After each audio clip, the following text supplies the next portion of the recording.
BC వర్గాల ఆలోచన, BC ప్రజల మేధస్సు తరతరాలుగా ఈ జాతుల కోసం తమ ఇక్కడ జరిగితేనే ఈ సిగ్నల్ వస్తుంది, ఎక్కడ జరగాలి. తమ మేధస్సును ఈ కోసం, ఈ జాతి ప్రజల కోసం దారపోసి ఏ రోజైనా ఈ జాతులను అధికారం వైపు, ఆర్థికం వైపు, ఆత్మ గౌరవం వైపు ముందుకు నడిపించాలని అహర్నిశలు కలలు గంటూ నిత్యం కృషి చేస్తూ వస్తున్నటువంటి వేదిక మీద ఉన్నటువంటి మేధావి సమాజం మీ అందరికీ పేరు పేరున పాదాభివందనం తెలియజేస్తా ఉన్నా. అలాగే తెలంగాణ రాష్ట్రంలో మెజారిటీ ప్రజలకు హక్కులు దక్కాలని, ఈ మెజారిటీ ప్రజల ఆకాంక్షలు నెరవేరాలని ఎన్నో పోరాటాలు చేసి త్యాగాలకు గురైనటువంటి ఈ కుటుంబాలకు, ఆ అమరవీరులకు నేను సోదరుడిగా వినమ్రంగా మీ అందరి ముందు నిలబడి నమస్కరిస్తా ఉన్నా. అలాగే ఇక్కడికి విచ్చేసినటువంటి మా తండ్రి గారైనటువంటి మా నాన్నగారి పాదాలకు కూడా నమస్కారం తెలియజేస్తా ఉన్నా. ఇవాళ సెప్టెంబర్ 17, 1948లో ఎందుకు ఇది డిస్టర్బెన్స్? ఏమో చాలా డిస్టర్బెన్స్ వస్తుంది. మల్లన్న గారు చేయండి, వాళ్ళు పైగా మీరు పక్క జరగాలి. దయచేసి కొంచెం అక్కడ జరగండి. 1948 సెప్టెంబర్ 17న ఈ హైదరాబాద్ సంస్థానం భారతదేశంలో కలిసినటువంటి సందర్భం. అలాగే ఈ దక్షిణ భారతదేశంలో వర్గాలకు హక్కులు దక్కాలని అహర్నిశలు పోరాడినటువంటి పెరియార్ రామస్వామి గారు, అలాగే ఈ విశ్వకర్మ బిడ్డల ఆశా జ్యోతి, మనందరి దైవంగా భావించేటువంటి విశ్వకర్మ, వీళ్ళందరి జయంతి. ఇంత శుభ సూచకమైనటువంటి ఈ సెప్టెంబర్ 17 తారీఖును బీసీల తలరాత మారే దినంగా నేను భావిస్తా ఉన్నాను. ఎస్, ముందు మురళీ మనోహర్ గారు, ప్రొఫెసర్ మురళీ మనోహర్ గారు తన జీవితం అంతా బీసీల కోసం పోరాడుతూ ఆలోచనను సమాజం మీదకి వదులుతున్నటువంటి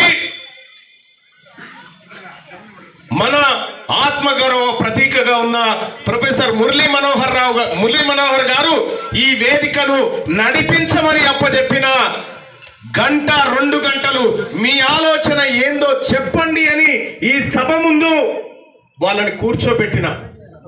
సహజంగా రాజకీయ పార్టీ ఏర్పాటంటే ఆ పార్టీ నాయకుడిని, ఈ పార్టీ నాయకుడిని ఇక్కడి నుంచి అక్కడి నుంచి పిలుచుకుంటారు. కాదు, నేను ఈ తెలంగాణ ఈ మట్టిలో పుట్టినటువంటి బిడ్డల ఆలోచనని ఇక్కడ కూర్చుండబెట్టి మాట్లాడుతా ఉన్నా.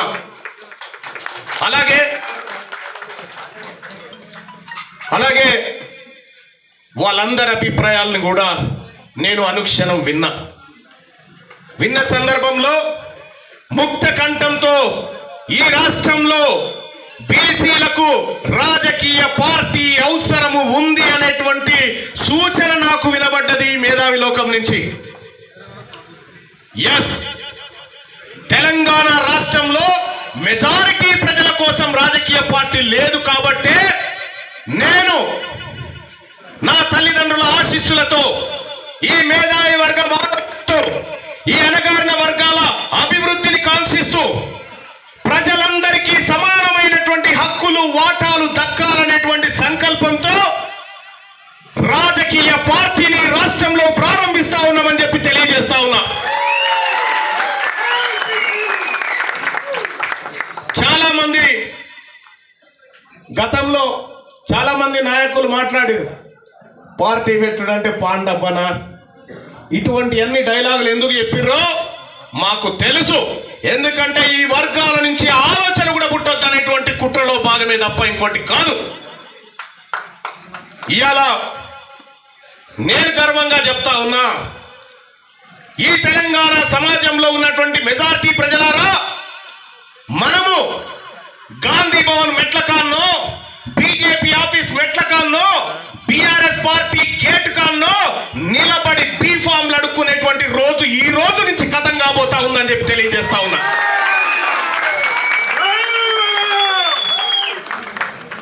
మీ అందరు చూసిరు, నేను ఎమ్మెల్సీగా గెలిచి దాదాపు 15 నెలలు 16 నెలలు గడుస్తా ఉంది.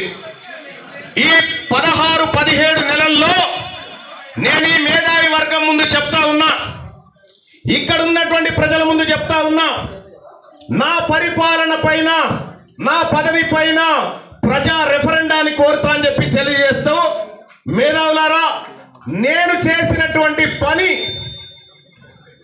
నిజంగా మిమ్మల్ని మించినటువంటి తెలంగాణ సమాజం లేదు.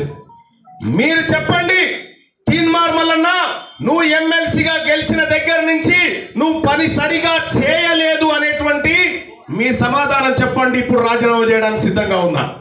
అలాగే తీన్మార్ మల్లన్న నువ్వు చట్టసభలో ఉండి మా కోసం, మా వర్గాల కోసం, మా ఆలోచన కోసం నువ్వు పోరాడుతున్నావు కాబట్టి ఎమ్మెల్సీగా కొనసాగమని అదన్నా చెప్పండి. ఈ రెండు మీ కాళ్ళ దగ్గర పెడుతున్న నిర్ణయం మీదే. రెండో విషయం, మీరు చూసారు తీన్మార్ మల్లన్న మండలిలో మాట్లాడుతూ ఉంటే, ఈ వర్గాలకు జరిగినటువంటి అన్యాయం గురించి నేను మాట్లాడుతూ ఉంటే, కుక్కిన పేరు ఎంత పెద్ద దండు నా చుట్టూ వాళ్ళు ఉన్నా నేను బెదరకుండా అదరకుండా ఈ వర్గాలకు జరిగిన అన్యాయాన్ని ప్రతి లెక్కతో సహా ఈ ప్రపంచం ముందు పెట్టిన.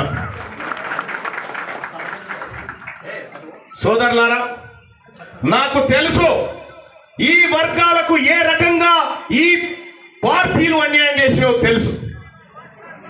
నేను చాలా మంది తీన్మార్ మల్లన్నను వాడు తెరువుబోకు, ఈ బీసీల ముచ్చట ఎత్తకు, నీకు ఏది కావాలంటే అది చేస్తాం అనేటువంటి లెక్కలు కూడా నా దగ్గరకు వస్తే, నేను ఎడమ కాలితో ఆ లెక్కలను తన్ని, ఏ బిడ్డలైతే తమ కాలును అసెంబ్లీలో మోపలేదో మా వర్గాల నుంచి, ఆ బిడ్డలను నాతో పాటు తోడుకోవాలని చెప్పి శపథం చేసి వచ్చిన నేను. ఏ వర్గాల ప్రజలైతే ఇప్పటి వరకు అసెంబ్లీ ముఖం చూడలేదో ఆ బిడ్డలను నాతో పాటు అసెంబ్లీకి తీసుకుపోయి వాళ్ళ సీట్లలో కూర్చుండబెట్టడం కోసం నేను యుద్ధం చేయబోతున్నానని ప్రకటించి వచ్చిన. ప్రజలారా,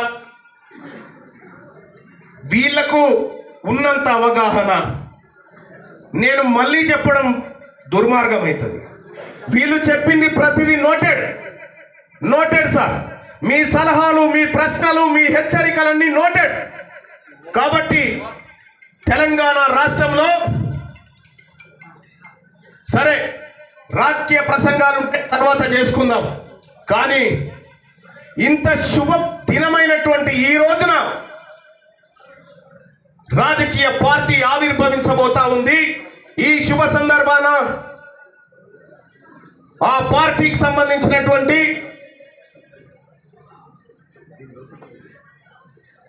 ప్రకటన ఏమనుకుంటారు మీరు? పార్టీ ఒకసారి చెప్పండి. ఏమనుకుంటున్నారు? BC right. ప్రజలారా, తెలంగాణ రాష్ట్రంలో ఈ ప్రజలకు ప్రాతినిధ్యం వహిస్తూ ఈ ప్రజలను రాజ్యాధికారం వైపు తీసుకుపోవడానికి తెలంగాణ రాష్ట్రంలో ఆవిర్భవిస్తున్న పార్టీ తెలంగాణ రాజ్యాధికార పార్టీ అని చెప్పి తెలియజేస్తా ఉన్నా.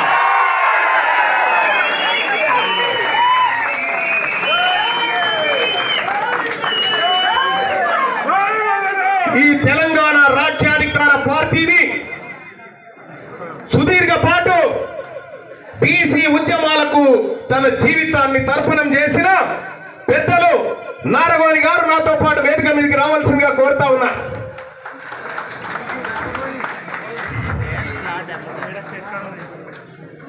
నారగోని గారు ఇప్పుడు పార్టీ జెండాను తను ఆదేశించి ఆవిష్కరిస్తాడు.